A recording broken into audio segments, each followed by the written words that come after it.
My darkest moments being homeless was probably the nights where you feel like the most hopeless. The night I had nowhere to go, I was just walking up Tejon, walking downtown, and you could just hear people just talking behind your back, saying really rude, hurtful, judgmental things.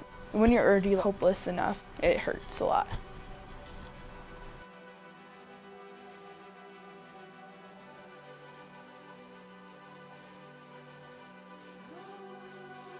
I've been homeless since I was 17. I would say that I was homeless in some way or another from the time that I was 15 to 18. I felt kind of shut out from my parents when I came out to them.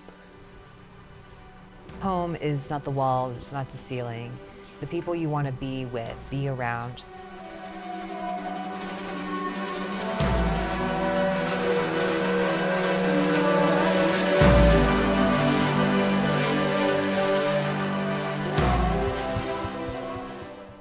I grew up in a family of Jehovah's Witnesses, so it was an extremely conservative and often kind of an isolated environment. And I was going door to door with my dad, and we knocked on a neighbor's door that they had a rainbow flag outside their house. And the woman that answered the door was very clearly a lesbian. I could just barely kind of even get through what I had to say at the door. And by the time that I left, I was just in absolute tears because I knew that I was kind of at her door to preach about something that I didn't really believe in and that I actually found to be really oppressive. And also like really wanted to connect with another queer person. And when I was 15, I remember I was just laying on the floor in the dark room looking at the ceiling fan spinning around, and I just said out loud to myself, I am gay. I didn't come out as trans at first. I don't think that I really had that language yet. But the first time that I kind of started trying to come out to my parents, I remember telling my mom that I was having dreams about liking girls and crying, you know, tears streaming down your face and things.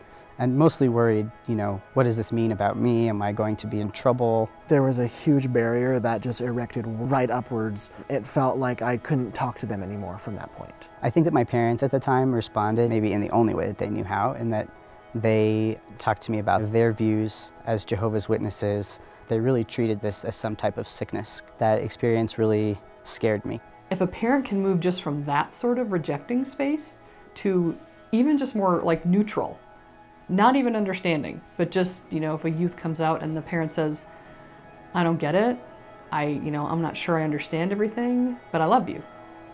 Just that simple shift right there, that cuts the suicide rate for LGBT youth by 30%.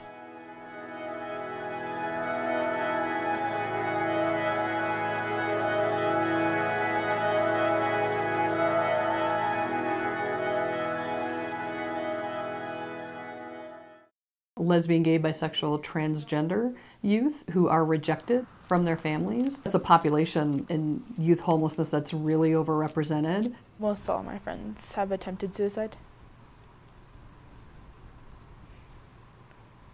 I have not attempted suicide, but I've thought about it. I would say that I was homeless in some way or another from the time that I was 15 to 18. The first night that I spent at Urban Peak was such a huge sense of relief. It really provided kind of the safe community and support that I needed at the time. When I moved into Urban Peak's apartment program, I was terrified to live by myself because I never have actually lived by myself. I learned a lot living on my own. The most important thing that we do for the youth at Urban Peak is to trust them, to see them, and to just let them know that they're okay the way that they are. And for a lot of them, nobody's ever done that. Homelessness is a barrier because of the emotional weight that it places on youth who are trying to navigate their lives as young people already, trying to find jobs, trying to stay in school. It really interrupts everything that you need to do in order to build a successful foundation as a young person. The advice I would give to people who are in the same boat I'm in is probably not to give up, because it is easy to give up. I've seen friends get into drugs, meth, because they lost that hope. My hope is that the struggle isn't always about being queer or isn't always about being homeless, but that these youth are really empowered to say, okay, I've risen out of homelessness myself. How am I going to now reach my hand back and also help other people out of homelessness. My home is Colorado Springs as a whole. There's so much work to be done here, and I want to do that work to see this city thrive as a community.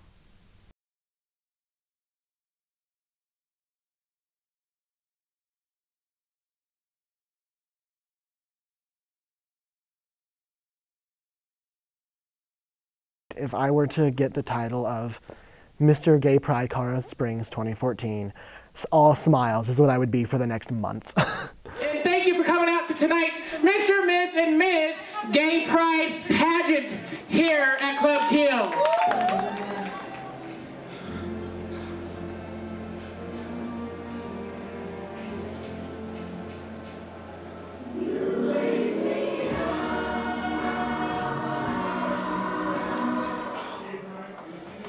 I'm ready.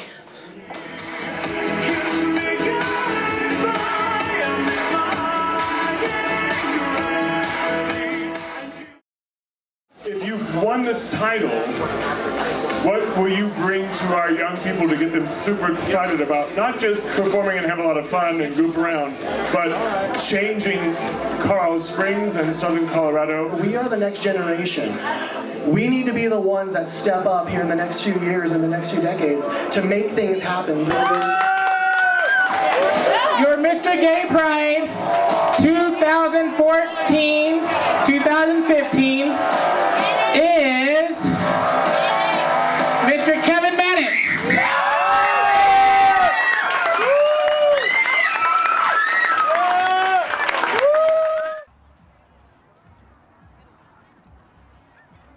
When we talk about queer young people or homeless young people, it's so easy to kind of just lump them all into the same category. When we can kind of get past the idea that we're allies just because we slap a rainbow sticker, I think we can all go a step a little bit further than that to really get to know what's important to LGBT youth or homeless youth in our communities.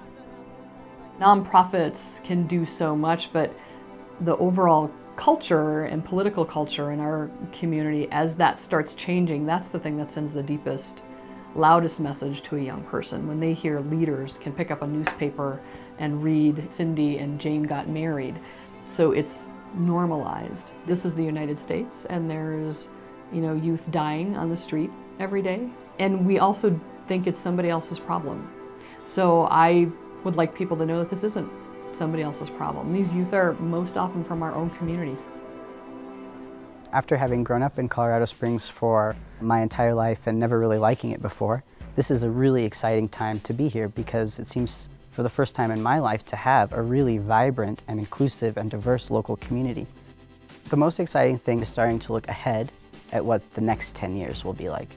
And I don't feel like the biggest hurdle or obstacle that I'm facing is being queer or trans anymore. What I hope to accomplish and to figure out is where will I be most useful in this community and how can I help to improve it and to make it a more happy and a more vibrant place.